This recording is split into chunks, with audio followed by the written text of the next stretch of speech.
Maglalaan ng isang araw para maikot ang bayang ito.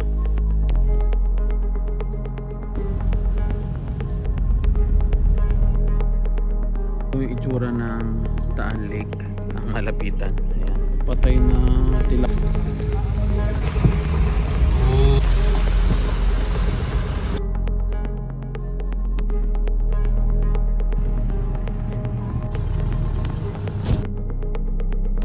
Dito tayo sa tabi ng Taan Lake mag-overnight. Mga pag may napadaan na tanod o pulis, magtaka.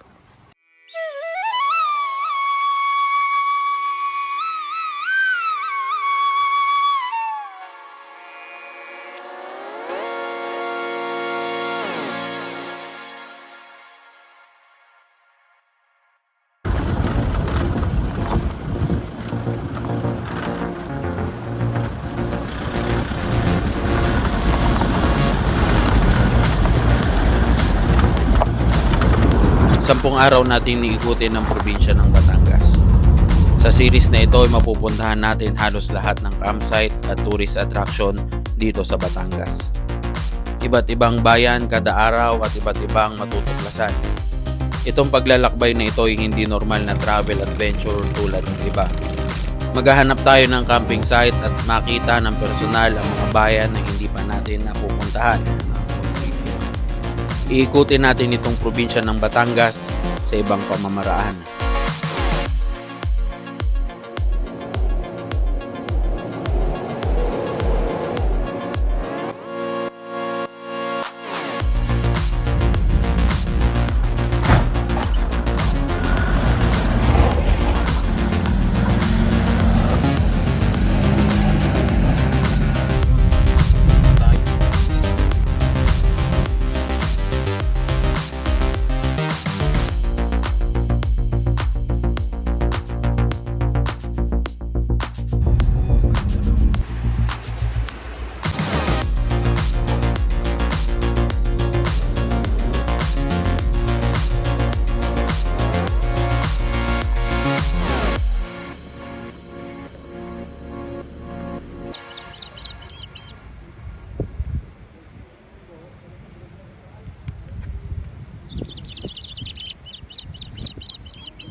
Maraming beses pumutok ang bulkang Taal nitong nagdaang taon na nakaapekto sa mga kalapit nitong bayan. Maging ang bayan ng Agoncillo ay malubhang naapektuhan. Itinaas sa alert level 3 ang Bulkang Taal. Kasunod po yan ng isang phreatic explosion o pagbuga ng bulkan ng makapal at Ilikas na ang mga nakatira sa Taal Volcano Island. Ibinalik ang total lockdown kaya walang pinapayagang makapasok. Ang bulkang Taal ang pinakamaliit na bulkan sa buong mundo at kabilang ito sa 16 na mapanganib o deadly volcano sa buong mundo. May naitala itong mahigit 6,000 tao ang nasawi mula sa mga pagsabog nito. Simula noong 1657 ay meron itong talang 38 pagsabog at ito lamang nakalipas na 4 na taon ay muli ito naging agresibo at madaming beses sumabog at naminsala.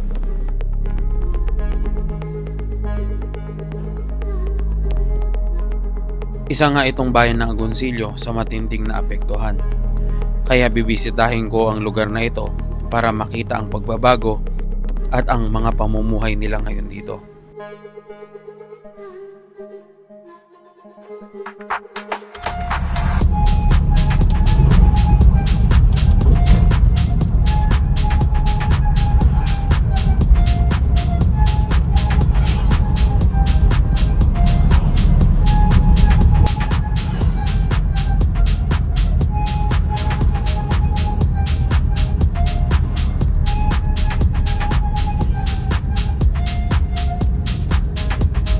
So, ito na ito yung pinaka-sentro.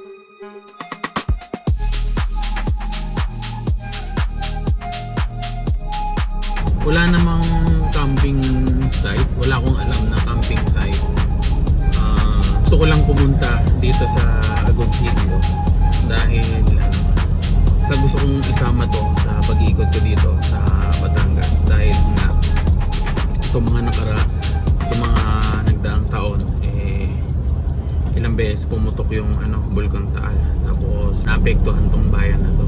Gusto ko lang makita kung anong itsura na niya ngayon. Hindi pa kasi ako nakakapunta rito. Ito pa ang isa sa hindi ko napupuntahan na bayan sa probinsya ng Batangas. Silipin lang natin tong bayan ng Agoncillo. Mag-overnight tayo dito. Maghahanap tayo ng matatambayan, mapupwestuhan sa gilid-gilid para makapag-overnight.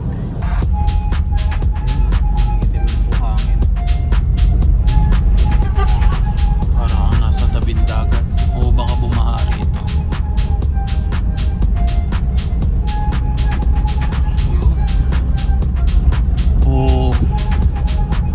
Hindi ko alam. So yung mga taga Agoncillo dyan, itong buhangin na to,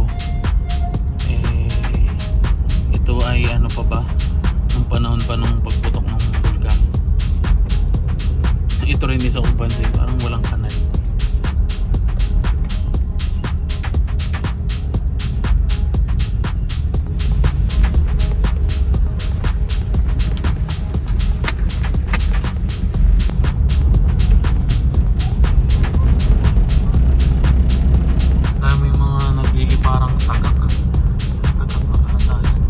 Binabaybay ko na yung lake. Medyo malangsa na yung amoy dito. Siguro dahil sa madaming palaisdaan dito sa lake.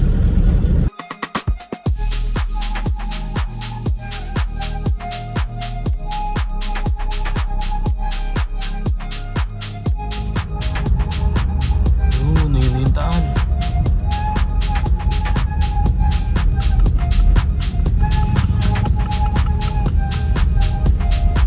Pwede na nga ako dito mag-overnight. Park lang tayo dito. Palipas ng gabi, pwede na. Medyo malangsa nga lang.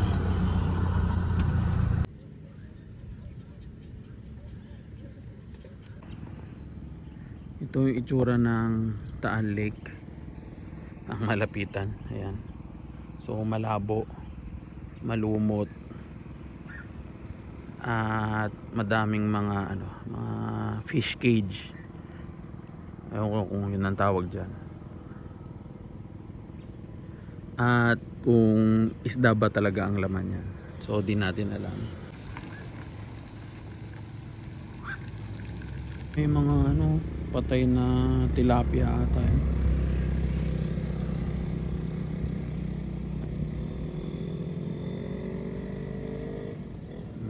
Tagak din na patay.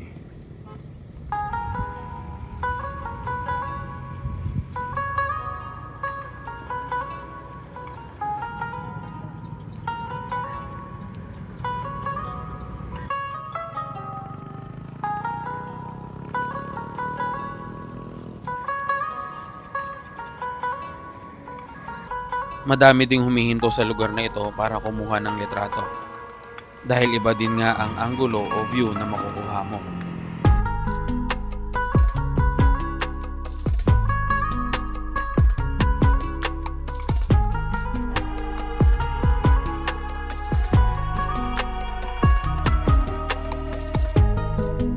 Itong lugar na to tawag ay Taal Lake View. So, dami-dami na rin tumatambay dito.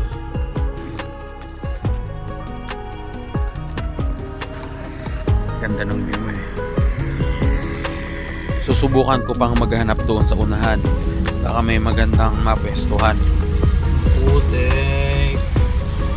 Parang may part dito na mababaw lang kasi kaya baka umaapaw tong lake minsan. Tapos parang yung lupa nang gagaling sa bundok. Pag umuulan siguro pababa.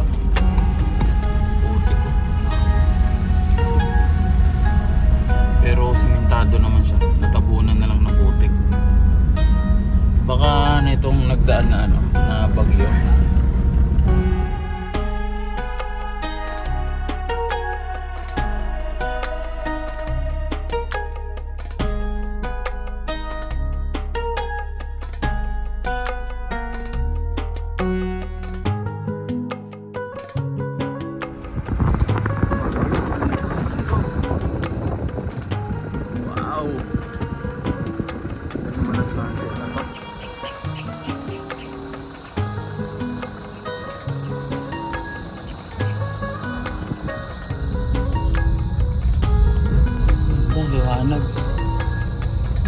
barangay ata to.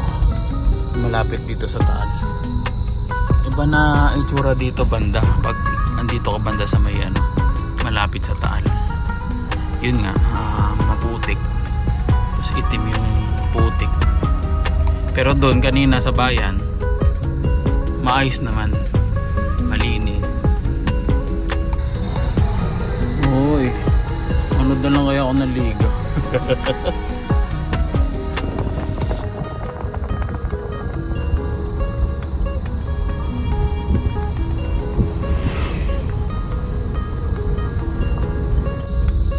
Pa, may resto rito. Luciano's Kitchenette. Ala, ganda.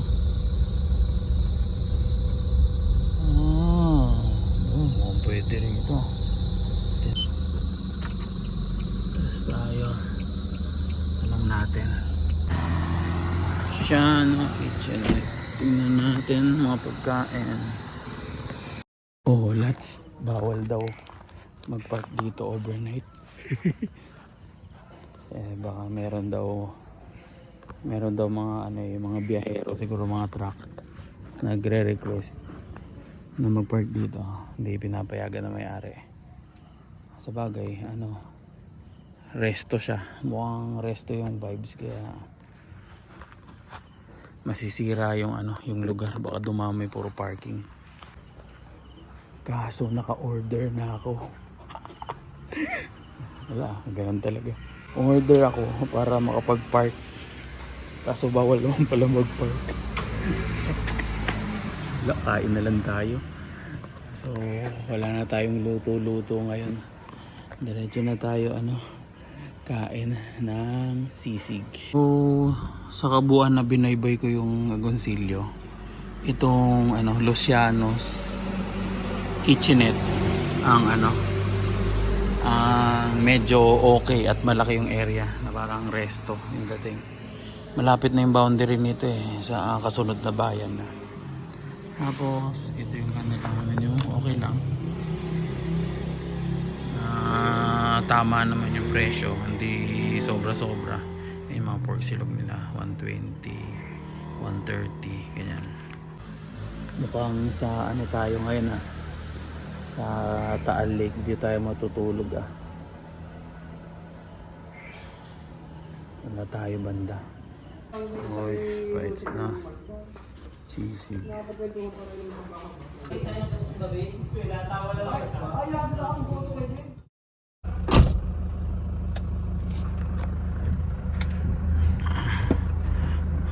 Okay.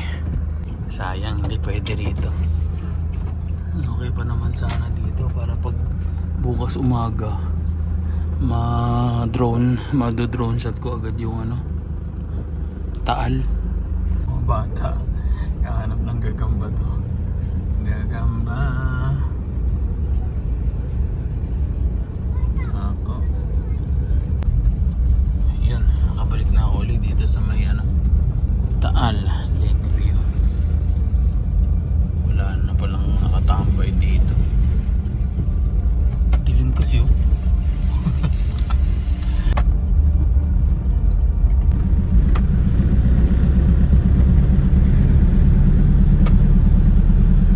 wala atang kuryente rito. Didilim ng mga bahay, may mga kandila. Naka-solar lang yung yung iba. Dilim.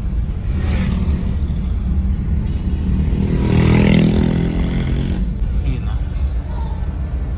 ng ilaw. Alphamart din wala. Dito na tayo banda sa may 7-Eleven. Alphamart. Ito yan sa may munisipyo tambay muna sandali. Palipas lang ng oras.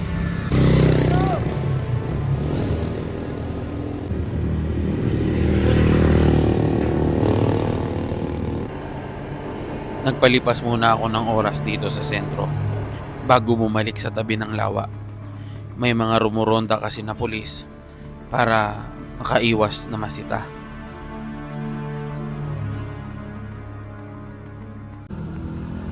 So Alas 12 na, tahimik na. Bumili muna ako ng snack. Tumambay lang ako dito sa sentro.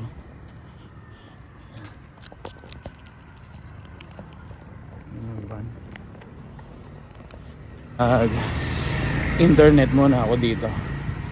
Mag-data muna. Doon kasi sa unahan wala nang signal.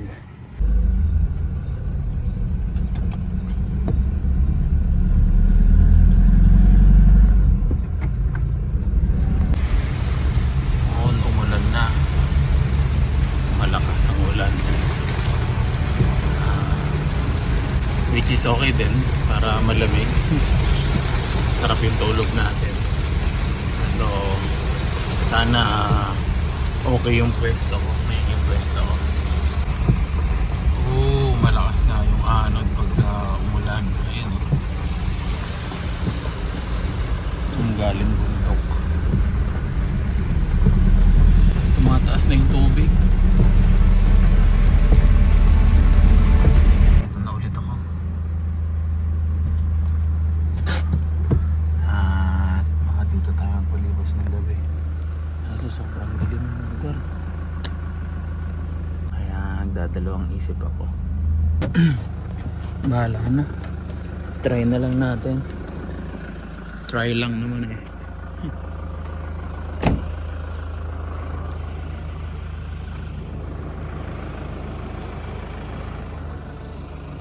Pero namang mga bahay nandito.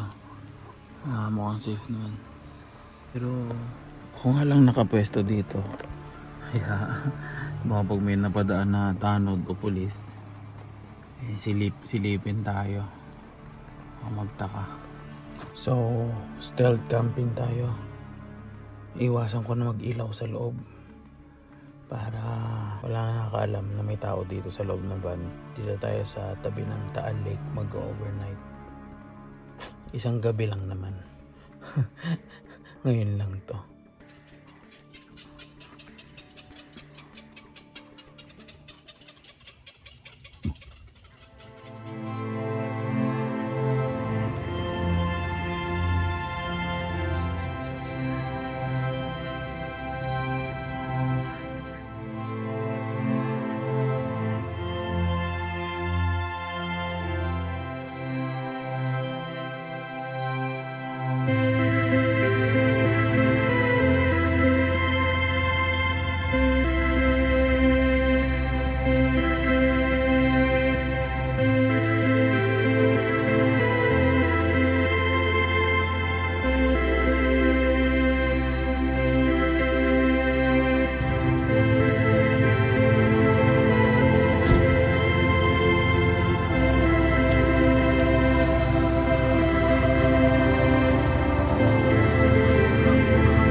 At payapa ako naman natawid ang madilim na gabi dito sa tabi ng Taal Lake. Kakaibang experience din ito para sa akin.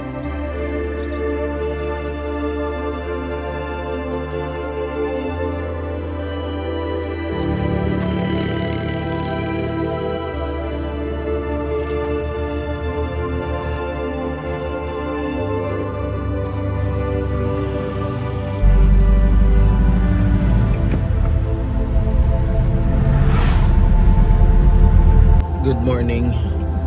So ayun, safe naman tayong nakapagpaliwas ng gabi dun sa tabi ng Taal Lake. Medyo nahirapan lang makatulog ng madaling araw kasi naiingay yung mga motor pagbugal sa labas. Gumagahan lang ako. Branch na. Tapos diretso na tayo ng Taal. Tayo ng Taal.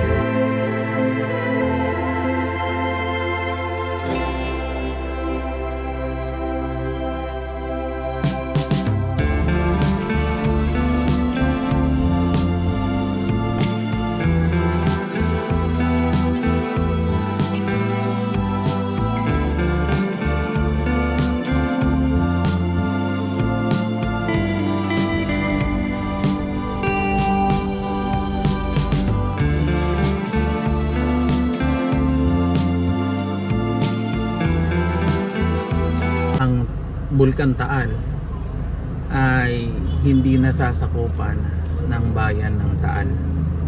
At ang bayan ng Agoncillo ang pinakamalapit sa Bulkang Taal. Pero hindi niya rin ito sakop. Kaya naguluhan din ako nun nung nakita ko at sinearch ko. So hinati pa sa dalawa yung Bulkang Taal. Ang nakakasakop sa lupain ng Bulkang Taal ay Talisay at San Nicolas. Dahil mayroon pa rin mga iilan na nakatira doon sa Bulkang Taal. Tapos dito nga rin sa Agoncillo, kung gusto mong tumawid o pumunta sa Bulkang Taal, dito ka boat ride. So may mga nag-o-offer dito ng boat ride. Sa ngayon, hindi pa pwedeng pumunta. Hindi pa nag-a-accept ng mga turista yung Bulkang Taal. Dati pwede kang umakyat doon sa may crater dahil ngayon active yung vulkan, so bawal. So ayun, mission accomplished tayo dito sa bayan ng Agoncillo. Nakapag-ikot-ikot tayo at nakapag-overnight tayo, nakapag-survive tayo ng isang gabi dito na natulog lang sa Gedli. Ayun, naman tayo, pabayan na ng Taal. Yun, nakalabas na tayo na Agoncillo.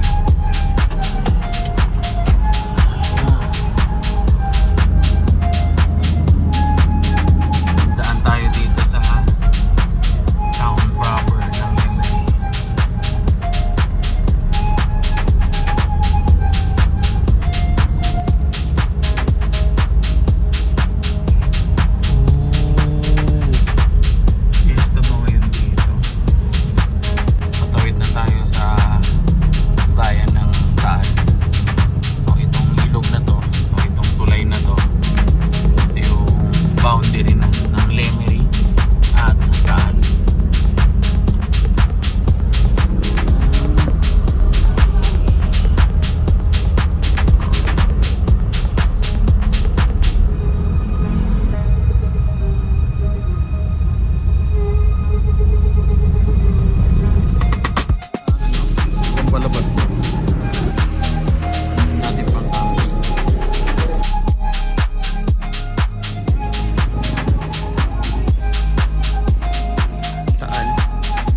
Pinakamalaki din daw sa buong Asia.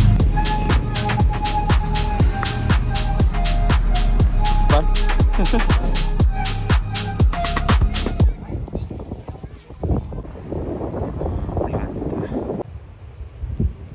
Ganda. Ganda dito. Dito na ako magpapadilim.